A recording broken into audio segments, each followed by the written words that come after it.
it's made. You might not have noticed, but road signs have undergone a subtle change in recent years, thanks to advances in technology. Today's signs are more reflective than ever.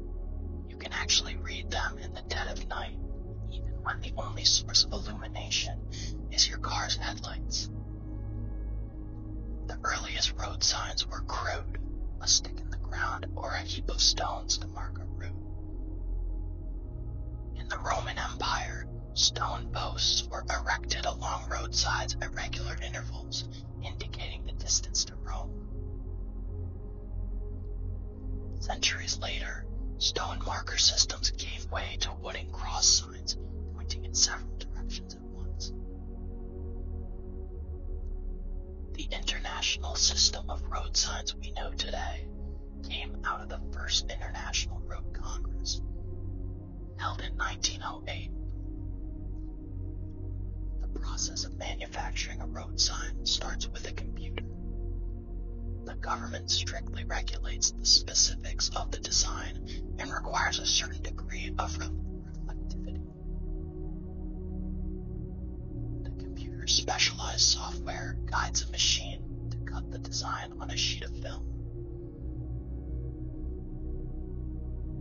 Once the design is cut, workers carefully peel off and discard the pieces. What's left is a film stencil of the sign, in this case a French stop sign. They inspect it for defects, then prepare a screen of polyester fabric that they'll later use to print the sign.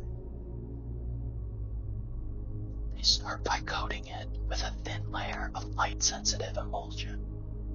Once the emulsion is dry, they adhere the film stencil using vacuum pressure to flatten it and get rid of any creases or air bubbles.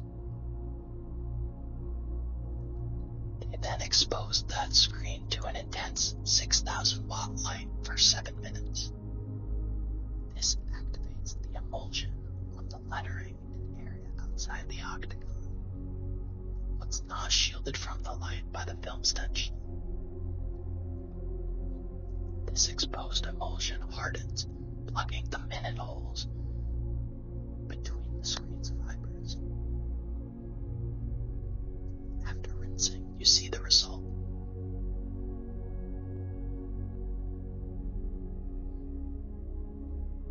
Elsewhere in the factory, workers cut the aluminum panels on which the signs will be printed. Using a punch press, they round out the edges. They make holes for the bolts that will later attach the sign to the post. They stamp on the company name and the year of manufacture for warranty purposes. They immerse the panels in a chemical bath to remove grease and other residues. Then they rinse off the panels and dip them in an acid solution that seals the metal to make it better withstand harsh weather. Next, they laminate the aluminum panels with a film containing minuscule glass particles. This film will make the sign reflect in the dark when light hits it. Then, they cut the panel to the final shape, and now they can finally print the sign. The process they use is called ink screening. Although the fabric screen, as you saw earlier, isn't actually silk, it's polyester. The machine forces the ink down through the screen onto the panel. The ink penetrates through the open fiber holes of the octagon, printing the stop red background on the stop sign. But it can't penetrate through the blocked fiber holes of the lettering in the area outside the octagon, so those remain white.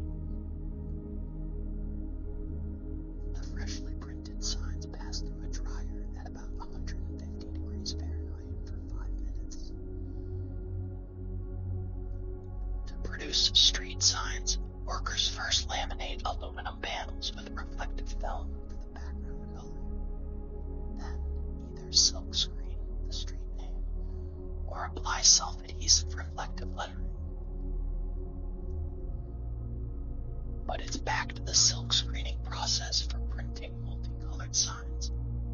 Workers print them one color at a time, with a drying cycle between colors. All the film stencils are carefully stored for future use.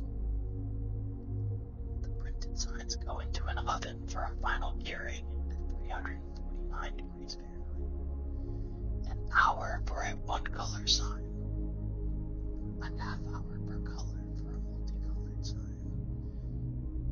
The ink is transparent enough not to block the reflective film underneath. Therefore, the entire sign, not just the lettering, is highly reflective. That maximizes the sign's visibility, thereby minimizing the excuses drivers can come up with for not needing it.